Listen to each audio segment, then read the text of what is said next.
الحمدللہ رب العالمین والصلاة والسلام علی رسولہ الکریم۔ جیسے آپ سب کو پتہ ہے کہ رسول اللہ صلی اللہ علیہ وسلم ایک بہت ہی امپورٹنٹ سٹیٹس رکھتے ہیں اللہ سبحانہ و تعالیٰ کے ہاں اور ہمارے دین میں بھی اسپیشلی۔ رسول اللہ صلی اللہ علیہ وسلم is a prophet of Allah, he is the last and final prophet of Allah sent to mankind. ٹھیک ہے، یہ ہمارا ایمان ہے، ہمارا عقیدہ ہے، بلکہ ہمارا جو شہادہ ہے، جو کلمہ ہے، اس میں بھی رسول اللہ صلی اللہ علیہ وسلم بائی نیم از انکلوڈیڈ۔ اشہد ان لا الہ الا اللہ و اشہد ان محمدًا عبدہ و رسولہ۔ سو رسول اللہ صلی اللہ علیہ وسلم جو ہے نا، he is the best of mankind. اب یہ بات جب ہم کرتے ہیں نا، یہ شاید کلیشے بن چکی ہے، کیونکہ مسلمان اتنی دفعہ یہ بات کرتے ہیں، اینڈ کبھی کبھار کوئی بات جب ریپیٹ ہوتی ہے بہت زیادہ اور وہ ایک تکیہ کلام بن جاتی ہے یا ایک کلیشے بن جاتا ہے، تو اپنی اہمیت جو ہے وہ لوز کر جاتی ہے۔ آپ نے سب سے سنا ہوگا کہ رسول اللہ صلی اللہ علیہ وسلم جو ہیں is the best of mankind, is the best of human beings, سب سے اعلیٰ اخلاق کے اوپر ہیں، بلکہ اللہ تعالیٰ نے قرآن میں ان کو وہ اپروول دیا ہے ان کے کیریکٹر کو، انک لعلی خلق عظیم، کہ Muhammad you are on an exalted character. اور ہم بھی یہ چیز سنتے ہیں، لیکن کیا ہم لوگ یہ چیز ریئلی اپریشیٹ کرتے ہیں؟ کیا یہ چیز ہم آگے ایکسپلین کر سکتے ہیں؟ کیا یہ ہماری فیلنگ انٹرنلی ہے؟ کیا یہ ہماری اگر انٹرنلی فیلنگ ہے، کیا اس کو ہم ٹرانسمٹ اور ٹرانسفر کر سکتے ہیں لوگوں کے اندر؟ یہ ایک سوال ہے، اور اس کا ہمارے ایمان کے ساتھ ایک تقاضا ہے۔ بلکہ رسول اللہ صلی اللہ علیہ وسلم نے کہا کہ تم حقیقی مومن تب تک ہو ہی نہیں سکتے جب تک کہ تم میرے سے محبت نہ کرو، اپنے ماں باپ سے بھی بڑھ کے، اپنی جانوں سے بھی بڑھ کے میرے سے محبت نہ کرو، او کما قال علیہ الصلوۃ والسلام۔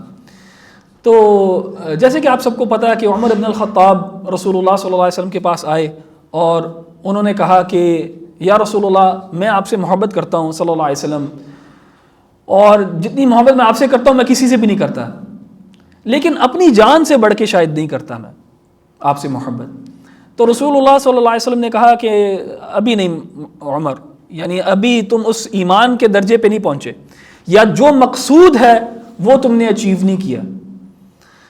اینڈ عمر بن الخطاب نے پھر سوچا کہ کیا واقعی میں اپنی جان سے بھی بڑھ کے رسول اللہ صلی اللہ علیہ وسلم سے محبت کرتا ہوں کہ نہیں کرتا؟ انہوں نے جب اپنا محاسبہ کیا، انہوں نے جب اس چیز کے اوپر سوچا، تو he came to the conclusion that yes, he does love the Prophet صلی اللہ علیہ وسلم more than he loves his own self۔ اور اس کا ثبوت بھی دکھایا صحابہ نے جب وہ میدان میں اترے ہیں اسلام کے لیے اور رسول اللہ صلی اللہ علیہ وسلم کے کہنے پہ اترے ہیں۔ ان کا ٹرسٹ جو تھا رسول اللہ صلی اللہ علیہ وسلم کے لیے، ان کی محبت جو تھی رسول اللہ صلی اللہ علیہ وسلم کے لیے، وہ صرف زبانی کلامی نہیں تھی یا صرف ان کے دل کا حال نہیں تھا، لیکن ان کے عمل میں بھی اس چیز کا ہمیں اظہار نظر آتا ہے۔ یہاں تک کہ جب رسول اللہ صلی اللہ علیہ وسلم کی وفات ہوئی تو عمر بن الخطاب جو ہیں وہ ایک طرح سے آپے سے باہر ہو گئے، ان کو سمجھ ہی نہ آیا کہ کیا ہوا یہ۔ He couldn't control himself۔ وہ جو the idea of not having the prophet anymore in our lives، وہ صحابہ کے لیے جو تھا نا، وہ unfathomable تھا۔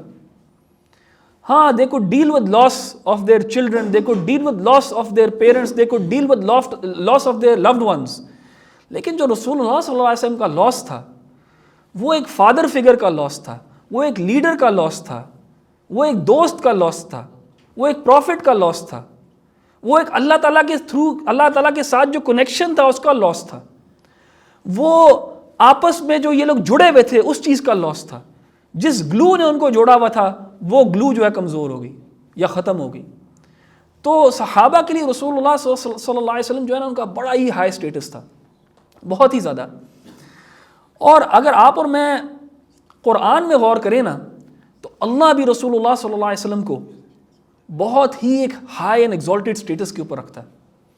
یہاں تک کہ اللہ تعالیٰ نے سورہ حجرات میں کہا لا ترفعوا اصواتکم فوق صوت النبی، اپنی آوازیں بھی رسول اللہ صلی اللہ علیہ وسلم کی آواز سے زیادہ بلند نہ کرو۔ ڈونٹ اسپیک لاؤڈر دین ہم، اس کے سامنے اونچا بولو بھی نہ، کیونکہ اگر تم یہ کرو گے تو شاید تمہارے سارے اعمال جو ہیں وہ ضائع ہو جائیں گے۔ یعنی اتنی بڑی بات کہ اپنی آواز بھی نہ اونچی کرو آپ صلی اللہ علیہ وسلم کے سامنے۔ اور اللہ نے رسول اللہ صلی اللہ علیہ وسلم کو قرآن میں جب بھی مخاطب کیا تو بہت ہی ایک احسن انداز کے اندر مخاطب کیا، بہت ہی خوبصورت انداز کے اندر مخاطب کیا قرآن میں. رسول اللہ صلی اللہ علیہ وسلم is the best of mankind. Again یہ بات ہم کرتے ہیں, کیا ہم یہ بلیو کرتے ہیں کہ نہیں کرتے؟ اور اگر آپ تاریخ میں لوگوں کے بارے میں پڑھنا شروع کریں گے, اگر آپ بایوگرافیز پڑھیں گے لوگوں کی, رسول اللہ صلی اللہ علیہ وسلم اسٹینڈز آؤٹ آبجیکٹیولی اسپیکنگ. ہم ایک آبجیکٹیو کیس بنا سکتے ہیں رسول اللہ صلی اللہ علیہ وسلم کے لیے. آبجیکٹیو سے مراد یہ کہ ایک نان مسلم بھی اپریشیٹ کر سکے کہ یار یہ ایک اسپیشل آدمی تھا, اس سے بہتر آدمی نہیں تھا. اور اللہ تعالیٰ نے بھی رسول اللہ صلی اللہ علیہ وسلم کی زندگی کو ایسے بنایا کہ ان کو ہر قسم کی آزمائش سے گزار کے بھی دیکھ لیا. اصل بندے کے کیلیبر کا پتہ لگتا ہے, اصل بندے کی کوالٹیز کا پتہ لگتا ہے جب اس کو مشکلات سے گزارا جاتا ہے. رسول اللہ صلی اللہ علیہ وسلم کو جب اللہ تعالیٰ نے ایک سٹیمپ آف اپروول دیا ہے تو وہ ایسے ہی نہیں دے دیا اللہ تعالیٰ نے. اللہ تعالیٰ نے پروو کر کے دکھایا, ان کی زندگی کے اندر پروو کر کے دکھایا ہے کہ ان کو آزمایا اللہ تعالیٰ نے کس چیز سے, لاس آف لائف سے, کس چیز سے, لاس آف ویلتھ سے, کس چیز سے, لاس آف چلڈرن سے. آپ صلی اللہ علیہ وسلم کو گالیاں دی گئیں, آپ صلی اللہ علیہ وسلم کے اوپر کوڑا پھینکا گیا, آپ صلی اللہ علیہ وسلم کے اوپر تھوکا گیا, آپ صلی اللہ علیہ وسلم اپنے پیرنٹس لوز کر جاتے ہیں, آپ صلی اللہ علیہ وسلم کی سب اولاد جو ہے آپ کی زندگی میں فوت ہوتی ہے سوائے ایک کے. آپ صلی اللہ علیہ وسلم اپنے کمپینینز کو میوٹیلیٹ ہوتا دیکھتے ہیں, مرتے دیکھتے ہیں. آپ صلی اللہ علیہ وسلم اپنے چچا جو کہ ان کے والد نما تھے ان کو ڈس بلیف کی حالت میں جاتے دیکھتے ہیں. آپ صلی اللہ علیہ وسلم نے بھوک برداشت کی ہے. کس قسم کا ٹیسٹ جو ہے وہ آپ صلی اللہ علیہ وسلم کے اوپر نہیں ہوا, سب آپ صلی اللہ علیہ وسلم نے پاس کیا ہے. کوئی اور انسان ہے اس قسم کا جس کی لائف میں یہ ٹرائلز اینڈ ٹریبیولیشنز تھے لیکن پھر بھی اس کے اندر ایمپتھی تھی, لیکن پھر بھی اس کے اندر پازیٹیوٹی تھی, لیکن پھر بھی اس کے اندر وہ نرم دل تھا, پھر بھی اپنا گول کو اچیو کر سکا؟ وہ نہیں ملے گی آپ کو کوئی مثال. کوئی ایسا لیڈر ہے جس نے سب فرنٹس کے اوپر سکسیس کمانڈ کیا, نہ صرف ریلیجس فرنٹ کے اوپر, کلچرل فرنٹ کے اوپر, پولیٹیکل فرنٹ کے اوپر, ہر چیز رسول اللہ صلی اللہ علیہ وسلم نے کامیابی اس میں اور پرفیکشن دکھائی.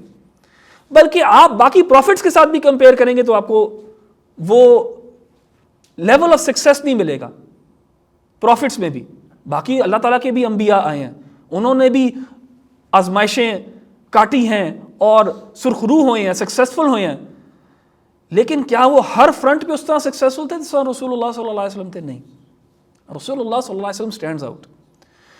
اینڈ ہمیں بھی نا اس چیز کو اپنے اندر اجاگر کرنا چاہیے, یعنی رسول اللہ صلی اللہ علیہ وسلم کا سٹیٹس. اور وہ تبھی ہو سکتا ہے جب آپ اور میں رسول اللہ صلی اللہ علیہ وسلم کی زندگی کے بارے میں پڑھیں اور انٹریکٹ ڈیٹیل میں ان کی زندگی کے بارے میں پڑھیں, سرسری طور پہ نہیں, اوپر سے نہیں, انٹریکٹ ڈیٹیل میں پڑھیں کہ یار یہ بندہ کون تھا, اللہ تعالیٰ کا آدمی کون تھا, یہ اللہ تعالیٰ کا بندہ. اور اگر آپ اور میں ڈیٹیل میں سیرہ کو پڑھیں گے, we will be able to appreciate how رسول اللہ صلی اللہ علیہ وسلم واز, اینڈ پھر اس کو اپنے ساتھ جوڑیں. رسول اللہ صلی اللہ علیہ وسلم کی 23 سالہ محنت جو ہے اس کو آپ اور میں اپنے ساتھ جوڑیں. کیسے؟ یہ سب انہوں نے آپ کے لیے اور میرے لیے کیا, یہ انہوں نے اپنے لیے نہیں کیا. آپ صلی اللہ علیہ وسلم کی زندگی up until he was 40 years old کسی چیز کی کمی نہیں تھی, کسی چیز کی ضرورت نہیں تھی. یہ جو آپ صلی اللہ علیہ وسلم نے 23 سال گزارے ہیں آف اٹ موسٹ ڈیفیکلٹی, یہ کیوں گزارے ہیں؟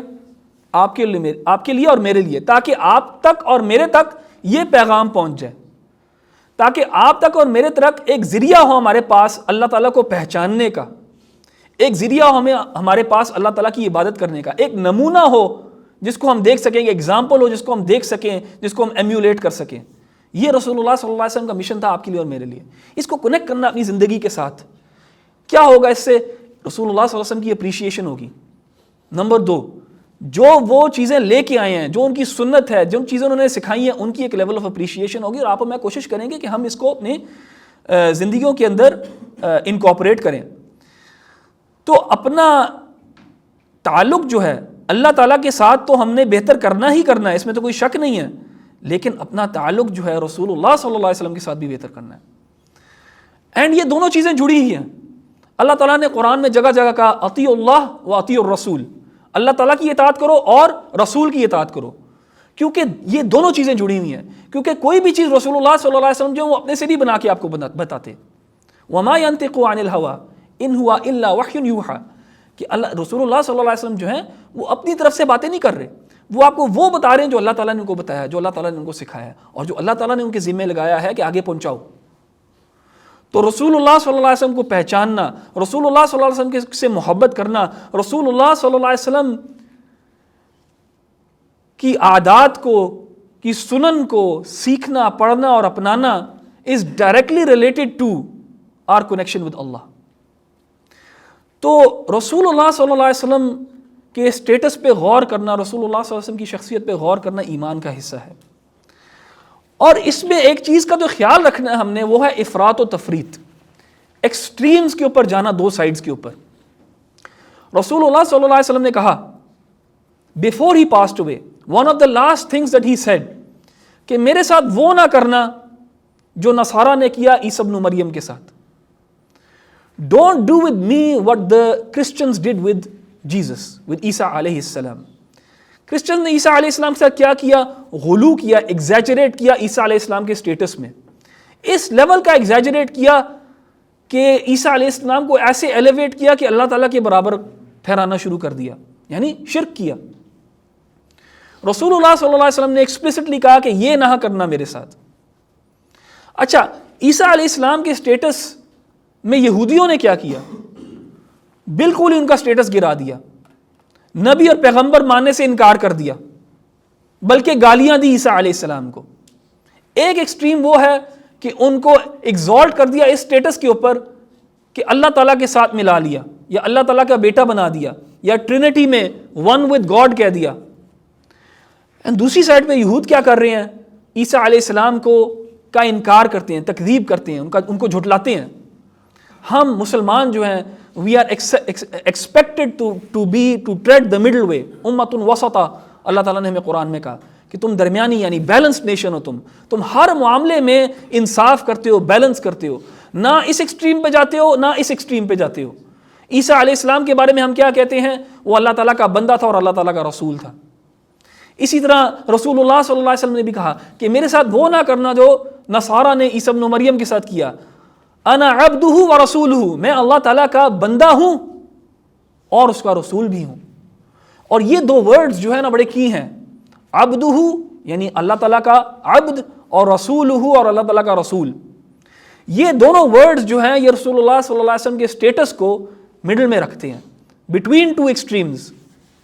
جو لوگ کہتے ہیں کہ نہیں رسول اللہ صلی اللہ علیہ وسلم انسان نہیں تھا, ان کی انسانیت سے ان کو بڑھاتے ہیں, عبدہ ان کو نیچے لے کے آتا ہے کہ نہیں رسول اللہ صلی اللہ علیہ وسلم جو ہے اللہ تعالیٰ کا بندہ تھا. جیسے آپ اور میں اللہ تعالیٰ کے, ہم بھی عباد الرحمن ہیں انشاءاللہ, ہم بھی اللہ تعالیٰ کے بندے ہیں, عباد اللہ ہیں, اللہ تعالیٰ کے بندے ہیں. اسی طرح رسول اللہ صلی اللہ علیہ وسلم بھی ہم میں سے, ہم جیسا ہی اللہ تعالیٰ کا بندہ تھا. لیکن کیا بالکل ہمارے جیسے تھے رسول اللہ صلی اللہ علیہ وسلم؟ بالکل نہیں, ہرگز نہیں. ہم میں سے کوئی بھی رسول نہیں ہے اللہ تعالیٰ کا, وہ رسول ہو اور رسول تھے اللہ تعالیٰ کے, وہ ایک ایگزالٹڈ سٹیٹس کے اوپر ہیں وہ انسان ہی. لیکن کیا وہ ہر عام انسان جیسے ہیں؟ ہرگز نہیں, بالکل نہیں. وہ تو ہم نے پہلے ہی بات کی کہ he is the best of God's creation, best of Allah's creation. وہ انفیلیبل ہیں ان دا سینس کہ وہ کوئی گناہ ان سے سرزد نہیں ہوا اور نہیں ہو سکتا, معصوم ہے وہ بالکل. وہ کوئی انسان ایسا نہیں ہے, اور سب انسان جو خطا کار ہیں. اللہ تعالیٰ کے انبیاء جو ہیں ان کو اللہ تعالیٰ نے گناہوں سے بچایا ہوا ہے. اور انبیاء میں بھی سب سے بہتر اور سب سے ایگزالٹڈ سٹیٹس پہ کون ہے؟ وہ رسول اللہ صلی اللہ علیہ وسلم ہے. یہ بہت ضروری ہے کہ ہم رسول اللہ صلی اللہ علیہ وسلم کو ایگزالٹ کریں اس سٹیٹس کے اوپر جو وہ ڈیزرو کرتے ہیں, لیکن وہ غلطی نہ کریں جو نصارہ نے کی عیسی ابن مریم کے ساتھ. تو ہم آج قرآن کا ایک پورشن پڑھیں گے انشاءاللہ جس میں ایک واقعہ کا ذکر ہے, اور وہ واقعہ یہ ہے مکہ میں رسول اللہ صلی اللہ علیہ وسلم جو ہیں وہ دعوت دے رہے ہیں. The Prophet is calling his people to Islam, اللہ تعالیٰ کی طرف, توحید کی طرف بلا رہے ہیں. اور رسول اللہ صلی اللہ علیہ وسلم جو ہیں بہت درد رکھا کرتے تھے اپنے لوگوں کے لیے, بہت درد رکھا کرتے تھے اپنے دل میں, یہاں تک کہ اللہ تعالیٰ کہتے ہیں رسول اللہ صلی اللہ علیہ وسلم کو کہ ریلیکس کرو, تم اپنے آپ کو مار دو گے فکر کر کر کے ان کی. اتنی فکر کرتے ہیں رسول اللہ صلی اللہ علیہ وسلم. تو جو بھی اسٹریٹجی اپنا سکتے تھے نا وہ اپناتے تھے قریش کے لیے کہ ان کو بلائیں توحید کی طرف. اور رسول اللہ صلی اللہ علیہ وسلم کو کوئی ذاتی مفاد تو نہیں تھا نا اس سے. ان کو کیا مل رہا تھا؟ کچھ بھی نہیں. بس اپنے لوگوں کو آگ سے بچانا انہوں نے. اللہ تعالیٰ نے تو کہہ دیا تھا کہ تم نے جب پیغام پہنچا دیا تمہارا کام ہو گیا. لیکن رسول اللہ صلی اللہ علیہ وسلم جو ہے اوور اینڈ ابو جاتے تھے, اس کے کنونس کرنے کی کوشش کرتے تھے, بار بار جاتے تھے, ان کو ایک قسم کی پریفرنشل ٹریٹمنٹ دیتے تھے. قریش کے پاس جا رہے ہیں, قریش کے سرداروں کے پاس جا رہے ہیں. اور رسول اللہ صلی اللہ علیہ وسلم جو ہیں وہ کبھی کبھار خاص توجہ دیتے تھے قریش کے سرداروں کو. کیوں؟ کیونکہ ٹرائبل نظام کے اندر, ٹرائبل سوسائٹی کے اندر اگر سردار چینج ہو جائے تو پورا قبیلہ جو ہے وہ فالو کرتا تھا. اور اس طرح کی بڑی مثالیں ہیں. طفیل ابن عمر الدوسی جو ہیں وہ مثال ہیں, دوس ٹرائب کے جو لیڈر تھے, انہوں نے اسلام قبول کیا. پوری ٹرائب جو ہے جس میں سے ابو ہریرہ بھی تھے وہ بھی مسلمان ہو گیا آہستہ آہستہ. تو رسول اللہ صلی اللہ علیہ وسلم جو ہے نا فوکس کرتے تھے قریش کی بھی سرداروں کو. اور قریش جو تھی ایز اے قبیلہ, قریش جو تھا بہت رسپیکٹڈ تھا مکہ میں, ناٹ اونلی مکہ لیکن عربین پیننسولا کے اندر. تو رسول اللہ صلی اللہ علیہ وسلم جو ہے ان کو خاص جو ہے کبھی کبھار توجہ دیا کرتے تھے ایز اے دعویٰ اسٹریٹجی, ایز اے مینس کہ یار ان کے ذریعے جو ہے اور لوگ بھی جو ہیں وہ مسلمان ہوں گے اور اس راستے پہ آئیں گے.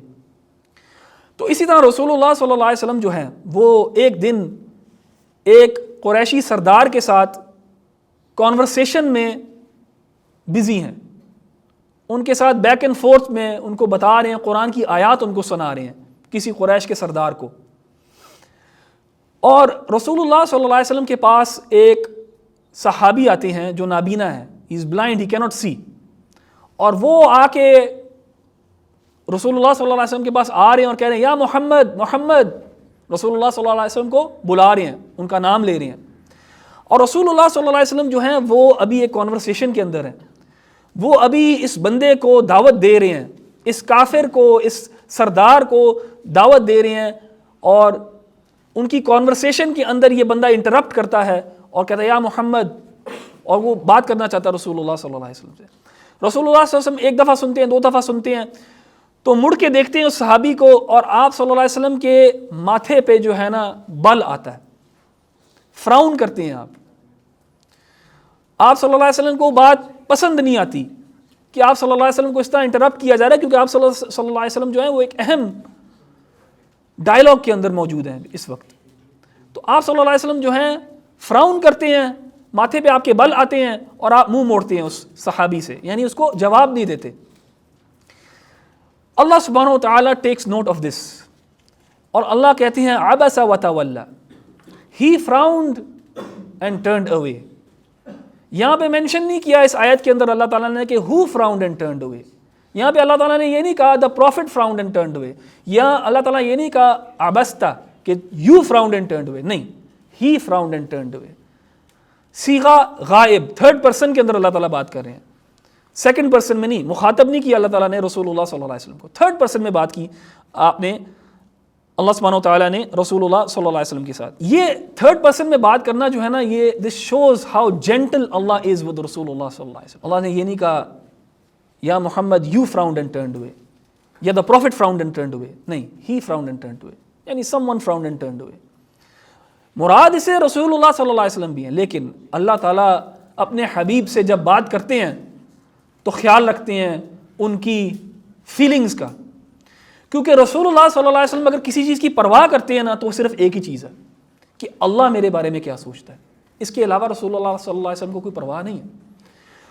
اگر رسول اللہ صلی اللہ علیہ وسلم کو لوگ گالی دیتے تو انسان ہے, ان کو برا ضرور لگتا ہے, آنسو ضرور آتے ہیں ان کے, برا ضرور لگتا ہے. لیکن اگر رسول اللہ صلی اللہ علیہ وسلم کو پتا ہے میرا رب راضی ہے میرے سے, تو بس پھر کوئی مسئلہ نہیں. پھر ان کی گالیاں بھی, ان کا یہ جو بھی ایذا مجھے پہنچاتے ہیں, it's all worth it if my lord is pleased with me. ہمارا بھی یہ رویہ ہونا چاہیے, ایٹ لیسٹ ہماری ایسپریشن ہونی چاہیے کہ ہم سارا وقت کنسرنڈ ہوں کہ اللہ ہمارے بارے میں کیا سوچتا ہے, بجائے کہ لوگ کیا سوچتے ہیں ہمارے بارے میں. اس چیز کو چینج کرنا اپنے بارے میں کہ لوگوں سے بے پرواہ ہو جائیں, اس سینس کے اندر کہ اگر لوگ آپ کو برا بھلا سمجھتے ہیں یا کہتے ہیں صرف اس لیے کہ آپ اللہ تعالیٰ کو راضی کر رہے ہیں, تو پھر لوگوں سے بے پرواہ ہو جائیں. اس کا یہ مطلب نہیں ہے کہ آپ کو کبھی کوئی آپ کو آپ کی فیلنگز یا ایموشنز نہیں افیکٹ ہوں گے. رسول اللہ صلی اللہ علیہ وسلم کے ایموشنز افیکٹ ہوتے تھے, وہ انسان تھے. آپ صلی اللہ علیہ وسلم کو برا لگتا تھا, آپ صلی اللہ علیہ وسلم کو تکلیف ہوتی تھی, لیکن جب آپ صلی اللہ علیہ وسلم کو پتا ہوتا تھا کہ یہ میں اللہ تعالیٰ کے لیے کر رہا ہوں اور میرا رب میرے سے راضی ہے, تو آپ صلی اللہ علیہ وسلم کے لیے وہ آسان ہو جاتا تھا معاملہ. تو رب بھی اس چیز کا خیال رکھتا ہے پھر اپنے بندے کے بارے میں کہ میں اس سے ایسے بات کروں کہ اس کو پتا ہو کہ اتنا بڑا معاملہ نہیں ہے. اللہ تعالیٰ نے مخاطب جب کیا رسول اللہ صلی اللہ علیہ وسلم کو, غائب کا صیغہ استعمال کیا, یعنی تھرڈ پرسن میں بات کی. اسی طرح سورہ توبہ میں جب رسول اللہ صلی اللہ علیہ وسلم کے پاس کچھ منافقین آئے اور انہوں نے کچھ عذر پیش کیا, کچھ بہانے بنائے کہ ان کو تبوک پہ نہ جانا پڑے, تو رسول اللہ صلی اللہ علیہ وسلم ایون اگر ان کو پتہ بھی تھا کہ شاید یہ بہانہ بنا رہے ہیں, نرم دل تھے, آپ نے کہا ٹھیک ہے کوئی بات نہیں, نہ آؤ تم. اللہ تعالیٰ نے قرآن میں کیا کہا, عفا اللہ عنک, اللہ تعالیٰ تمہیں معاف کرے, لیما اذنت لہم, کیوں تم نے ان کو اجازت دے دی. یعنی اللہ تعالیٰ نے یہ نہیں کہا کہ کیوں تم نے اجازت دی ان کو, اللہ تعالیٰ تمہیں معاف کرے. اللہ تعالیٰ نے معافی پہلے ہی بتا دی کہ ہم نے تمہیں معاف کیا, حالانکہ یہ کوئی گناہ نہیں کیا تھا رسول اللہ صلی اللہ علیہ وسلم. جیسے ہم نے کہا کہ رسول اللہ صلی اللہ علیہ وسلم اور سب انبیاء جو ہیں اللہ تعالیٰ کے, وہ آر فری فرام سن, وہ گناہ نہیں کرتے, گناہ نہیں کرتے. گناہ کیا ہوتا ہے؟ گناہ ہوتا ہے ارادہ کر کے, اللہ تعالیٰ کی نافرمانی کا ارادہ کر کے اس کو کر گزرنا, یہ ہوتا ہے گناہ.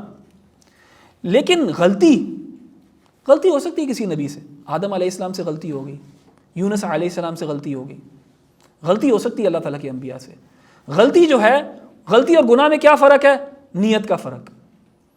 They never intended to disobey Allah, لیکن they made a mistake because of them being human beings. رسول اللہ صلی اللہ علیہ وسلم because he was soft hearted, نرم مزاج, انہوں نے ان کو اجازت دے دی. اللہ تعالیٰ نے کہا عفا اللہ عنک, اللہ تمہیں معاف کرے, اور کر بھی دیا اللہ تعالیٰ نے معاف. یعنی whenever Allah addresses his prophet, Allah takes care, Allah is gentle.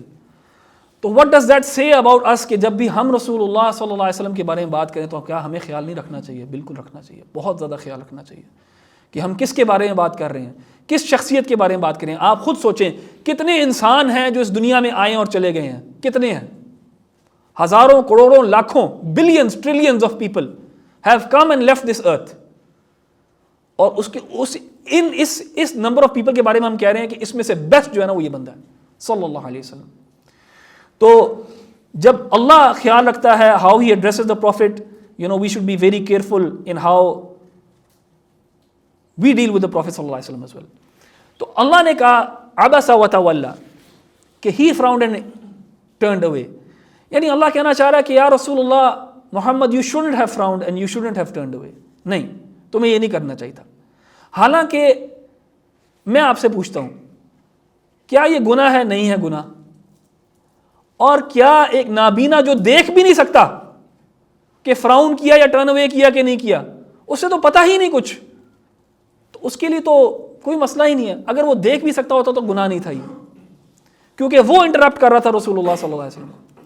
لیکن یہ بندہ تو دیکھ بھی نہیں سکتا, اس کو تو کوئی فیلنگ آئی ہی نہیں رسول اللہ صلی اللہ علیہ وسلم کی طرف سے, رسول اللہ صلی اللہ علیہ وسلم نے کچھ کہا ہی نہیں. لیکن Allah expects more from the prophet صلی اللہ علیہ وسلم. Allah expects a level of perfection. یہ کسی اور نے کام کیا ہوتا تو اللہ تعالیٰ کیا اس کے لیے تو کبھی کوئی گناہ تو بالکل بھی, اس کے لیے تو غلطی بھی نہیں تھی یہ شمار. لیکن a prophet is expected, especially the best of the prophets is expected to have a level of perfection جو کہ شاید ہیومنلی پاسبل بھی نہیں ہے. لیکن رسول اللہ صلی اللہ علیہ وسلم سے ایکسپیکٹیشن ہے کہ جو بندہ دیکھ بھی نہیں سکتا تم نے اس کی طرف بھی فراؤن نہیں کرنا. اور ہمیں بھی جو ہے جب ہم معاملہ کریں لوگوں کے ساتھ تو ایکسپیکٹیشن کا لیول دیکھ کے, اگر کوئی بندہ جو ہے وہ اپنے ریلیشن شپ اللہ تعالیٰ کے ساتھ اس میں کمزور ہے تو آپ کو بھی اس کے ساتھ نرم ہونا چاہیے کہ یار ٹھیک ہے یہ بلڈ کر رہا ہے. اور ایک انسان جب وہ نیکی میں آگے ہے تو اس سے ایکسپیکٹیشن بھی زیادہ رکھی جا سکتی ہے. اللہ تعالیٰ رسول اللہ صلی اللہ علیہ وسلم سے ایک ہائر لیول آف ایکسپیکٹیشن رکھتے ہیں. نمبر 2, رسول اللہ صلی اللہ علیہ وسلم نے کبھی اگر کوئی غلطی کی بھی جو کہ شاید نارمل ڈیفینیشن کے اندر غلطی بھی نہ شمار کی جائے، لیکن کبھی اگر کی بھی تو ہمیشہ اللہ تعالیٰ نے اس کے اوپر اس کو واضح کر دیا. What that means is کہ there is no mistake that the Prophet has done that we do not know about. What that means is کہ the Prophet, yes, he was a human being, yes, he could make mistakes, yes, he was forgetful at times, لیکن never has he made a mistake but Allah has not told it to us. Never has he forgotten anything جس کا اللہ تعالیٰ نے نشاندہی نہ کر دی ہو، تاکہ کوئی یہ نہ کل کلیم کر سکے کہ رسول اللہ صلی اللہ علیہ وسلم نے شاید اپنے مشن کے اندر شاید قرآن کو پہنچانے میں کوئی غلطی کر دی ہو یا کچھ بھول ہو گئی ہو ان سے. نہیں، ہو ہی نہیں سکتا یہ. وہ اگر اس کی پاسبلٹی بھی ہوتی ہے، اگر وہ ہوا بھی ہوتا تو اللہ تعالیٰ نے اس کی نشاندہی کر دینی تھی. جب اللہ تعالیٰ اتنی چھوٹی بات کو میگنیفائی کر کے ہمیں قرآن میں بتا رہا ہے تو آپ کا کیا خیال ہے کوئی بڑی غلطی نہیں بتائی ہوگی اللہ تعالیٰ نے؟ یعنی رسول اللہ صلی اللہ علیہ وسلم نے اس طرح کی کوئی غلطی نہیں کی اس پیغام کو آپ تک اور میرے تک پہنچانے میں. اگر کی ہوتی تو اللہ تعالیٰ نے اس کو واضح کر دینا تھا. ٹھیک ہے. سو عبس وتولى ان جاءه الاعمى, he frowned and he turned away. کب؟ جب ان کے پاس ایک نابینا آیا. when a blind man came to him. ٹھیک ہے. یہ بلائنڈ مین کون ہے؟ یہ ایک صحابی ہیں اور ان صحابی کا نام ہے عبداللہ ابن ام مختوم. اور یہ صحابی جو تھے رسول اللہ صلی اللہ علیہ وسلم کے he was blind اور یہ مؤذن تھے رسول اللہ صلی اللہ علیہ وسلم کے. یہ اذان دیا کرتے تھے. جیسے آپ سب کو پتہ ہے کہ بلال جو ہیں وہ اذان دیا کرتے تھے، اسی طرح یہ بھی صحابی جو ہیں یہ بھی اذان دیا کرتے تھے. تو یہ آتے ہیں رسول اللہ صلی اللہ علیہ وسلم کے پاس کوئی بات کرنے کے لیے. انہوں نے رسول اللہ صلی اللہ علیہ وسلم کو انٹرپٹ کیا. اب دیکھیں اللہ تعالیٰ نے قرآن میں ان کو اعمیٰ یعنی بلائنڈ کہا ہے، اور ہم نے دیکھا ہے کہ ہمارے کلچر میں بھی کسی کو اس کے کسی عیب سے پکارنا اور بلانا شاید یہ مناسب نہیں ہے. کسی کے بارے میں کہنا یار وہ اندھا میرے پاس آیا تھا، یہ کچھ مناسب نہیں لگتا. لیکن اس میں کوئی حرج بھی نہیں ہے اگر تو آپ اس کو ڈیگریڈنگ انداز میں یوز نہ کر رہے ہو. اللہ تعالیٰ نے اس کریکٹرسٹک کو یوز کیا ہے لیکن as a matter of fact use کیا ہے رادر دین کہ اس کو ڈیگریڈ کرنے کے لیے. اور اللہ تعالیٰ نے قرآن میں کہا سورہ حج میں کہ آنکھیں جو ہیں وہ اندھی نہیں ہوتی، لوگوں کے دل ہیں جو اندھے ہو جاتے ہیں. اصل پرابلم جو ہے نا وہ یہ ہے. ہو سکتا ہے اللہ تعالیٰ نے کسی کو پیدا کیا ہو اور وہ دیکھ نہ سکے، آنکھوں سے وہ اندھا ہو، آنکھوں سے وہ دیکھ نہ سکے، لیکن اللہ تعالیٰ کے ہاں یہ کوئی عیب نہیں ہے. عیب یہ ہے، پرابلم یہ ہے کہ انسان دل سے بھی اندھا ہو، اور اس چیز کا اللہ تعالیٰ نے سورہ حج میں ذکر کیا. یہ جو صحابی آ رہے ہیں رسول اللہ صلی اللہ علیہ وسلم کے پاس، ہاں یہ شاید اپنی آنکھوں سے نہیں دیکھ سکتے کہ لیکن جو اللہ تعالیٰ نے ان کے دل میں روشنی ڈالی ہے اس سے ضرور دیکھ سکتے ہیں. اور یا محمد جس سے تم بات کر رہے ہو صلی اللہ علیہ وسلم، وہ آنکھوں سے شاید دیکھ سکتا ہے لیکن دل کا وہ اندھا ہے، اس کے دل کے اندر اللہ تعالیٰ کی روشنی نہیں ہے. تو ترجیح کس کو دینی ہے؟ اس بندے کو دینی ہے. یہ اس صورت میں اور اگلی آیات میں اللہ تعالیٰ نے ہمیں بتایا ہے. جو لوگ غریب ہیں اور ان کے اندر کوئی عیب بھی ہے، مثال کے طور پہ دے آر بلائنڈ، معاشرہ ان کی قدر و قیمت نہیں کرتا. اس صورت کے ذریعے اللہ تعالیٰ نے نا ہمیں ایک اور بھی بڑا امپورٹنٹ لیسن دیا جو ہم آگے دیکھیں گے کہ اللہ تعالیٰ کے ہاں نا یہ سردار، یہ بزنس مین، یہ لیڈرز، اللہ تعالیٰ کہ ہاں یہ معیارات نہیں ہیں چیزوں کو دیکھنے کے جس ذریعے ہم دیکھتے ہیں چیزوں کو. اللہ تعالیٰ کے ہاں بہت سے ایسے لوگ ہیں جن کو آپ اور میں اپنے معاشرے میں ہم ان کی قدر و قیمت نہ کریں، وی لک ڈاؤن اپون دیم، لیکن اللہ تعالیٰ کے ہاں ان کا بڑا مقام ہو. تو ہمیں بھی ایک تربیت، ہمارے لیے بھی ایک میسج ہے کہ ڈونٹ بی امپریسڈ یہ باطن، یہ ظاہر سے، یہ گلیمر سے، گلیٹر سے، کہ لوگ کیسے اٹھتے بیٹھتے ہیں، کس گاڑی میں آتے ہیں، کیسے کپڑے پہنتے ہیں. اللہ تعالیٰ ان چیزوں کو نہیں دیکھتا. اللہ تعالیٰ کے ہاں یہ کوئی چیز امپورٹنس نہیں رکھتی. ان جاءہ الاعمی وما یدریک لعلہ یزکی، اور تمہیں کیا پتا کہ وہ اپنا تزکیہ کرنا چاہتا ہو. ہاؤ ڈو یو نو اور وٹ ڈو یو نو او محمد، تمہیں کیا پتا کہ وہ چاہتا ہوگا کہ اپنا تزکیہ کرے. یعنی وہ سے مراد کون؟ صحابی جو رسول اللہ صلی اللہ علیہ وسلم کے پاس آ رہے ہیں. اور یہاں بھی آپ دیکھیں گے کہ جو صیغہ ہے وہ چینج ہو گیا ہے, غائب سے حاضر میں, تھرڈ پرسن سے سیکنڈ پرسن میں. اب now Allah is addressing the prophet, but what would make you perceive that perhaps he might be purified. اب اللہ تعالیٰ جو ہے نا ڈائریکٹ کرتے ہیں رسول اللہ صلی اللہ علیہ وسلم کی طرف خطاب کو, بجائے پہلے کرتے. اور وہ کیوں کیا وہ میں نے آپ کو بتایا, ایک gentleness. Allah wants to be gentle with his prophet and with his feelings. او یذکروا فتنفعہ الذکریٰ, اور be reminded and the remembrance would benefit ہم.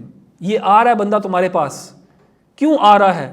اپنا تزکیہ کرنا چاہتا ہے, اپنے آپ کو پیوریفائی کرنا چاہتا ہے. He wants to become a better human being, he wants to be closer to Allah سبحانہ وتعالی. اور کہ اس کو جو ہے ریمائنڈر جو ہے وہ بینیفٹ کرے گا. کون سا ریمائنڈر؟ جو تم ریمائنڈر اس قریش کے سردار کو سنا رہے ہو, وہ ریمائنڈر جو ہے اس کو بینیفٹ کرے گا. وہ جو آیات تم اس کو پڑھ کے سنا رہے ہو وہ اس کو بینیفٹ کریں گی. اور یہ ریمائنڈر جو ہے اور اس سے بینیفٹ کرنا جو ہے, قرآن نے اس کے اوپر بہت زیادہ بات کی ہے. اور اکثر میں نے بھی اس چیز کو مینشن کیا کہ ہمارا بھی یہاں اکٹھے ہونا جو ہے وہ ایز اے ریمائنڈر ہی ہوتا ہے. چیزیں جو ہیں آپ جانتے ہی ہیں سب یہ چیزیں, لیکن ہم چاہتے ہیں کہ یہ چیزیں ہم ایک دوسرے کو سنائیں اور پھر اس سے جو ہے نا بینیفٹ لے کے واپس جائیں. یہ صحابی بھی جو ہیں یہ بھی اسی غرض سے, اسی پرپس سے رسول اللہ صلی اللہ علیہ وسلم کے پاس آ رہے تھے. اما من استغنا, as for the one who thinks he is free of any need, وہ جو اپنے آپ کو بالکل غنی سمجھتا ہے, وہ جو اپنے آپ کو سمجھتا ہے کہ اس کو کسی چیز کی ضرورت نہیں ہے, فأنت له تصدى, کہ اس کے بارے میں تو تم اس کو اٹینشن دے رہے ہو یا محمد, کہ اے رسول اللہ, the one who wants this reminder and who will benefit from it, اس کے بجائے تم اس کو یہ ریمائنڈر دے رہے ہو جو اپنے آپ کو غنی سمجھتا ہے, یعنی he thinks he doesn't need Allah, اس کے پاس وہ سمجھتا ہے اس کے پاس سب کچھ ہے, تو اس کو تم نے پوری اٹینشن دی ہوئی ہے. یعنی قریش کا جو سردار ہے وہ اپنے آپ کو غنی سمجھتا ہے, وہ سمجھتا ہے کہ اس کو کسی چیز کی ضرورت نہیں ہے. اور یہ جو ریالٹی ہے نا آف پور اینڈ رچ, کچھ لوگ غریب ہیں معاشرے میں, کچھ لوگ امیر ہیں, یہ دونوں جو ہیں امتحان ہیں. اللہ تعالیٰ نے یہ امتحان میں ڈالا ہوا ہے, غریب کو بھی اور امیر کو بھی, آخرت کے لحاظ سے. امیر جو ہے اس کے لیے بھی امتحان ہے اور غریب کے لیے بھی. اور دینی معاملات میں جو ہے نا غربت کا امتحان زیادہ آسان ہے, بیکاز جو انسان غریب ہوتا ہے, جس کے پاس کچھ ہوتا نہیں ہے نا, وہ مجبور ہو کے نا اللہ تعالیٰ کے سامنے ہاتھ اٹھا ہی لیتا ہے, اللہ تعالیٰ کو پکار ہی لیتا ہے. جب سارے ایونیوز اس کے بند ہو جاتی ہیں وہ اللہ تعالیٰ کے پاس چلا جاتا ہے. اس کے لیے آسان ہوتا ہے اللہ تعالیٰ کے پاس جانا, کیونکہ اس کے پاس شاید کوئی اور آپشن ہی نہیں ہے. لیکن جس کو اللہ تعالیٰ مال دے کے اس کو آزماتا ہے, وہ اپنے آپ کو غنی سمجھتا ہے, وہ سمجھتا ہے کہ سب کچھ وہ کر سکتا ہے. اس کے ہاتھ ہی نہیں اٹھتے اللہ تعالیٰ کے لیے. کیوں؟ اس کے ہاتھ اس کی جیب میں جاتے ہیں, وہ جیب سے جو ہے نا اپنے معاملات حل کر لیتا ہے, اللہ تعالیٰ کے سامنے ہاتھ نہیں اٹھاتا.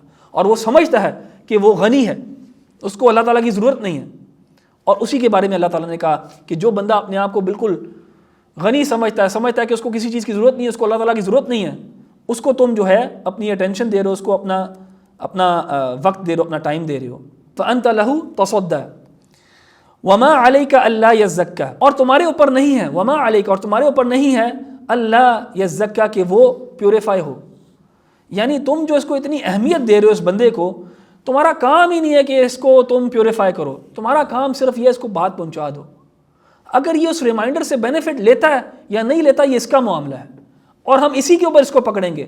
تمہیں جو ہم نے ٹاسک دیا ہے محمد صلی اللہ علیہ وسلم, آپ کو جو ہم نے ٹاسک دیا ہے وہ ٹاسک ہی یہ ہے کہ ان تک پہنچا دو بات.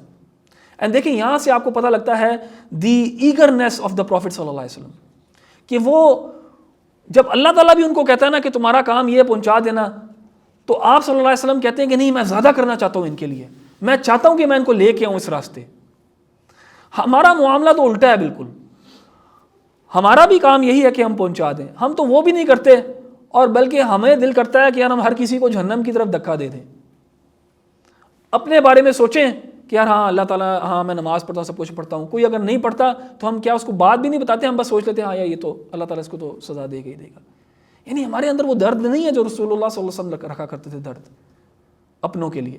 ہمارے یہ باہر آپ جا کے دیکھیں, یہ بھی ہمارے ہی لوگ ہیں نا سب, ہم انہی میں سے ہیں نا, یہ ہم میں سے ہیں جن کو رسول اللہ صلی اللہ علیہ وسلم دعوت دے رہے ہیں, ڈسپائٹ دا فیکٹ کہ یہ رسول اللہ صلی اللہ علیہ وسلم کو نہ صرف گالیاں دیتے تھے, ایذا پہنچاتے تھے, ان کے اصحاب کو قتل کرتے تھے, پھر بھی آپ صلی اللہ علیہ وسلم درد رکھتے تھے.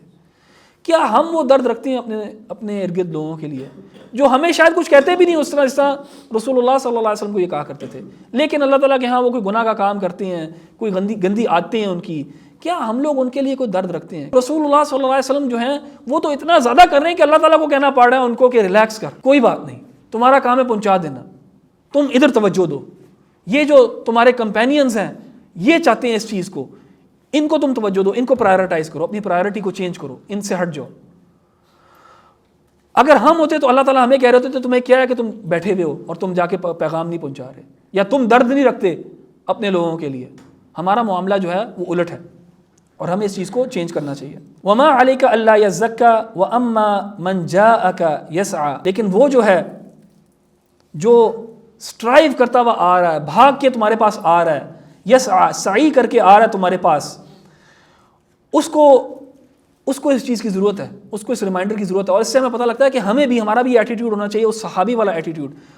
اللہ تعالیٰ نے اس صحابی کو بہت پریز کیا ہے ادھر اس صورت کے اندر, یعنی ان کا جو یہ رویہ ہے of wanting to become purified, of wanting to benefit from the reminder, of striving towards it, اس کو اللہ تعالیٰ نے پسند کیا. اور اللہ تعالیٰ نے کہا ہے کہ اس اللہ تعالیٰ کو اس سردار کی ضرورت نہیں ہے, اس قریش کے سردار کی. اللہ تعالیٰ کے یہاں اس کی کوئی حیثیت نہیں ہے. یہ بندہ جو ہے جو ایگرنس ایک رکھتا ہے, ایگرنس رکھتا ہے اللہ تعالیٰ کی آیات کے لیے اور ان سے بینیفٹ کرنے کے لیے, وہ جو ہے وہ صحیح بندہ ہے. وَأَمَّا مَنْ جَاءَكَ يَسْعَى وَهُوَ يَخْشَى, اور اللہ تعالیٰ سے ڈرتا ہے یہ بندہ, خشیت, اللہ تعالیٰ کی خشیت رکھتا ہے اپنے دل کے اندر. فَأَنْتَ عَنْهُ تَلَهَّى, اس کے معاملے میں تم کہتے ہو نہیں یار ٹھیک ہے بعد میں اس سے بات کر لیں گے. اینڈ دیکھیں دنیاوی لحاظ سے رسول اللہ صلی اللہ علیہ وسلم کی اسٹریٹجی بالکل ٹھیک ہے. You can't blame the prophet صلی اللہ علیہ وسلم فار ڈوئنگ دس, بلکہ یہ تو پریز وردی چیز ہے کہ آپ صلی اللہ علیہ وسلم کو پتہ ہے کہ ہاں یہ صحابی جو ہے ہی کین ویٹ, اس تک میں آ جاؤں گا. لیکن یہ جو ہے یہ قریش کا جو بندہ ہے, یہ جو مشرک ہے, اس کو شاید زیادہ ضرورت ہے اس چیز کی. لیکن اللہ نے جو ہے نا یہاں پہ معاملہ جو ہے اس کو کلیئر کر دیا کہ اللہ تعالیٰ کے ہاں قدر و قیمت کس کی ہے. اور یہ پوری صورت میں جو واقعہ ہے, this is not really directed at the prophet صلی اللہ علیہ وسلم, اٹس ڈائریکٹیڈ ایٹ اس, تاکہ ہم یہ لیسنز ایکسٹریکٹ کر سکیں اس سے جو ہم کر رہے ہیں اس وقت. اصل میں اگر آپ دیکھیں گے نا, آپ صلی اللہ علیہ وسلم کو پریز کیا جا رہا ہے. نمبر 1 کیسے, یہ بتا کہ جو ایکشن رسول اللہ صلی اللہ علیہ وسلم نے کیا, اللہ تعالیٰ اس سے زیادہ ایکسپیکٹ کرتا ہے رسول اللہ صلی اللہ علیہ وسلم سے. یہ ایک لیول آف پریز ہے کہ تم اتنے ایگزالٹڈ کیریکٹر کے اوپر ہو کہ میں تم سے زیادہ ایکسپیکٹ کرتا ہوں. نمبر 2 ایک اور پریز یا ایک اور جو تسلی ہے رسول اللہ صلی اللہ علیہ وسلم کے لیے اس کے اندر, وہ یہ ہے کہ ان کے معاملے میں ریلیکس ہو جاؤ, کوئی مسئلہ نہیں ہے, تم نے ان کو بات پہنچا دی ٹھیک ہے. کیونکہ رسول اللہ صلی اللہ علیہ وسلم اپنے آپ کو بہت رسپانسبل ٹھہراتے تھے اس چیز سے. اینڈ روایت میں آتا ہے کہ اس کے بعد سے رسول اللہ صلی اللہ علیہ وسلم ایٹ ایز ہو گئے تھے قریش کے سرداروں کے معاملے میں, کہ آپ صلی اللہ علیہ وسلم پھر بہت زیادہ آؤٹ آف دا وے نہیں جاتے تھے, پیغام ضرور پہنچاتے تھے, لیکن آپ صلی اللہ علیہ وسلم نے اپنی اورینٹیشن چینج کر لی تھی. آپ صلی اللہ علیہ وسلم نے پھر اپنے اصحاب کو ترجیح دینا شروع کر دی اس لحاظ سے. کلا انہا تذکرہ, ہرگز نہیں, یہ جو آیات ہیں, یہ جو قرآن کی آیات پڑھ کے سنا رہا ہے رسول جو ہے اللہ تعالیٰ کا صلی اللہ علیہ وسلم, یہ ایک ریمائنڈر ہے. اور یہ ریمائنڈر جو ہے یہ ہر کسی کے لیے ریمائنڈر ہے. دیکھیں مسلمانوں کے لیے تو یہ ریمائنڈر ہے ہی ہے, کیونکہ مسلمان ان آیات کو جانتے ہیں. اور ریمائنڈر کیا ہوتا ہے, ریمائنڈر وہی ہوتا ہے نا کہ آپ کوئی چیز جانتے ہو وہ آپ کو دوبارہ بتائی جا رہی ہے. تو یہ ڈس بلیورز کے لیے کیسے ریمائنڈر ہے؟ نہیں, ان کے لیے بھی ریمائنڈر ہے. ان کے لیے ریمائنڈر اس طرح ہے یہ کہ وہ بھی جانتے ہیں, اپنے دلوں میں تو جانتے ہیں اللہ تعالیٰ کو, اپنے دلوں میں تو اللہ تعالیٰ کو جانتے ہیں. پہلی دفعہ بھی قرآن کی آیات سن رہے ہیں نا, ان کو پتہ ہے کس کے بارے میں بات ہو رہی ہے. جب اللہ کے بارے میں بات ہوتی ہے, جب گاڈ کے بارے میں بات ہوتی ہے نا, no one says who is God, نہیں, ہر کسی کو پتہ ہے گاڈ کون ہے, ہر کسی کو پتہ ہے اللہ تعالیٰ کون ہے. ان کے لیے بھی یہ ریمائنڈر ہی ہے.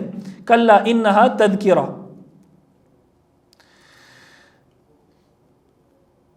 فمن شاء ذکرہ, تو جو چاہتا ہے وہ پھر وہ پھر یاد دہانی جو ہے وہ بھی اس ریمائنڈر سے جو ہے نا بینیفٹ کر لے گا.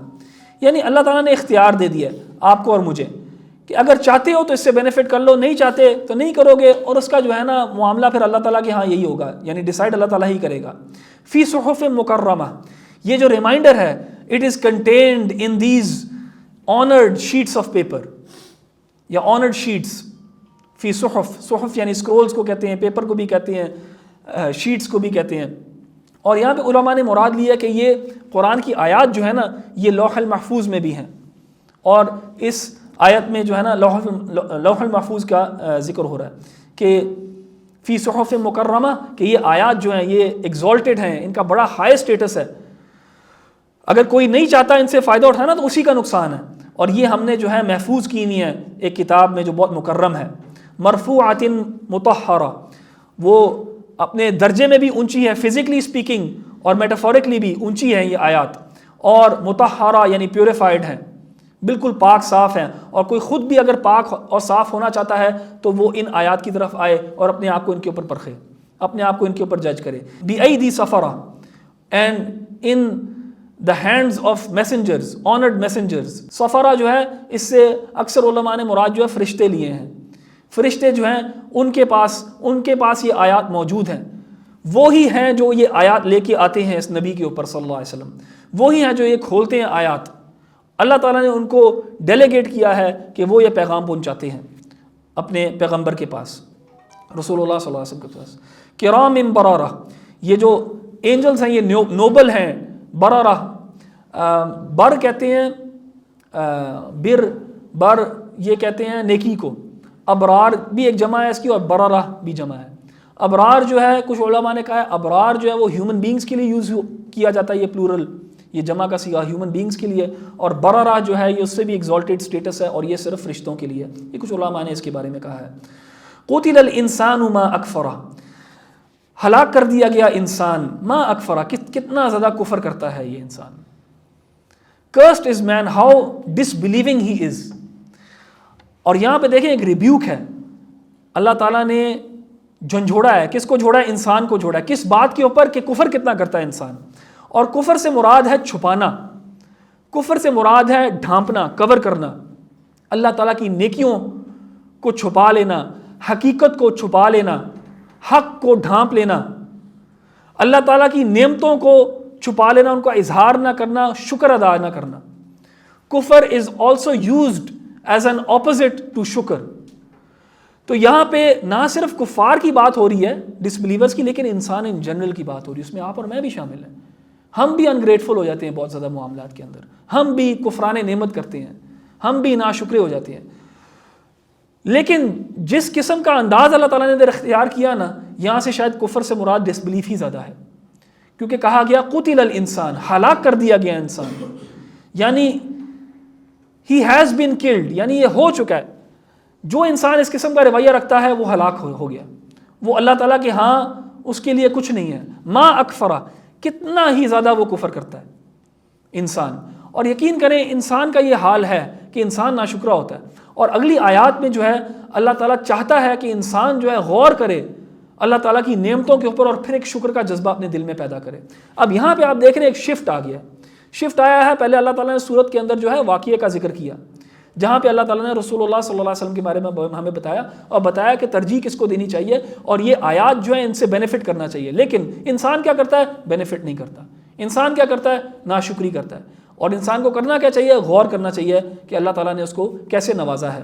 من ای شیء خلقہ, یہ انسان جو ہے ناشکر کرتا ہے, کیا یہ دیکھتا نہیں ہے کہ ہم نے اس کو کیسے پیدا کیا ہے, کس چیز سے پیدا کیا ہے ہم نے. من ای شیء خلقہ من نطفۃ خلقہ فقدرہ, ہم نے اس کو ایک نطفے سے پیدا کیا, ہم نے اس کو ایک ڈراپ سے پیدا کیا, ایک پانی کے قطرے سے ہم نے پیدا کیا, ایک سپرم ڈراپ سے ہم نے اس کو پیدا کیا ہے. یہ آج اپنے آپ کو بہت سمجھتا ہے, یہ ہمارے اوپر آج سوال اٹھاتا ہے, یہ دیکھتا نہیں ہے کہاں سے آیا ہے, کدھر سے آیا ہے, یہ اس کی حقیقت کیا ہے, یہ ایگزسٹ ہی نہیں کرتا تھا, ہم نے اس کو پیدا کہاں سے کیا. یہ اعتراض کس پہ اٹھاتا ہے, یہ لڑائی کس سے لڑنے کی کوشش کرتا ہے, یہ تکذیب کس کی کر رہا ہے, یہ کن آیات کو جھٹلا رہا ہے, دیکھتا نہیں آیا کہاں سے ہے انسان. اللہ تعالیٰ نے اس کو تخلیق کیا کس چیز سے؟ ایک ڈراپلیٹ سے, سپرم ڈراپ سے اللہ تعالیٰ نے اس کو کریٹ کیا. فقدرہ, پھر اس کی تقدیر کی, پھر اس کو اللہ تعالیٰ نے پھر اس کے یہ ہاتھ، پاؤں، بازو وغیرہ بنائے. ثم السبیل یسرا، پھر اللہ تعالیٰ نے اس کا راستہ آسان کیا. اس راستے سے مراد جو ہے وہ پیدائش کے وقت جس راستے کے ذریعے انسان اس دنیا میں آتا ہے، ماں کے پیٹ سے جب نکلتا ہے جس راستے، وہ راستہ جو ہے وہ تنگ راستہ کس نے اس کو آسان کیا؟ اللہ تعالیٰ نے کیا. کوئی سوچ سکتا ہے کہ انسان بھی ایسے راستے سے آ سکتا ہے؟ ایک تو یہ مراد ہے ایٹ برتھ، پیدائش کے وقت. لیکن راستے سے مراد یہ بھی ہو سکتا ہے کہ زندگی کا آگے کا جو سفر ہے اس کو کس نے آسان کیا؟ وہ جو اس کو غذا چاہیے، کھانا چاہیے، جو اس کو آکسیجن چاہیے، جو بھی چیزیں اس کو چاہیے، کس نے مہیا کی ہیں اس کے لیے؟ اللہ تعالیٰ نے. کیا انسان دیکھتا نہیں ہے؟ کیا انسان غور نہیں کرتا؟ کیسے ہے ما اکفرا، کیسے ہے یہ کفر کر سکتا ہے؟ کیسے ہے یہ انگریٹفل ہو سکتا ہے انسان؟ ثم اماتہ فاقبرہ، اور پھر کافی دیر بعد، کچھ دیر بعد ہی انسان جو اس کی وفات بھی ہو جاتی ہے اور پھر وہ اپنی قبر میں مٹی سے مٹی بھی ہو جاتا ہے. یہی تو زندگی ہے اس کی. ایک ڈراپلیٹ سے یہ پیدا ہوتا ہے اور ایک راستہ طے کرتا ہے اور پھر اپنی قبر میں پہنچ جاتا ہے. اور اس راستے میں اللہ تعالیٰ ہی جو ہے اس کو سب کچھ دیتا ہے.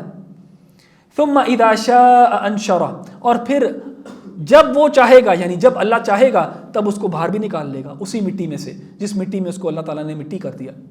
اللہ ہی ہے جو نکالے گا اس کو. کلا لما یقضی ما امرہ، ہرگز نہیں، انسان نے ابھی تک وہ کام کیا ہی نہیں ہے جس کے لیے ہم نے اس کو بھیجا تھا. اس نے وہ بھی اپنا مشن اکمپلش کیا ہی نہیں ہے. اس کو جو ہم نے مقصد دیا تھا اس نے ابھی تک وہ کیا ہی نہیں ہے انسان نے. اس سے پتہ لگتا ہے اللہ تعالیٰ نے ہمیں ایک مقصد کے لیے بھیجا ہے.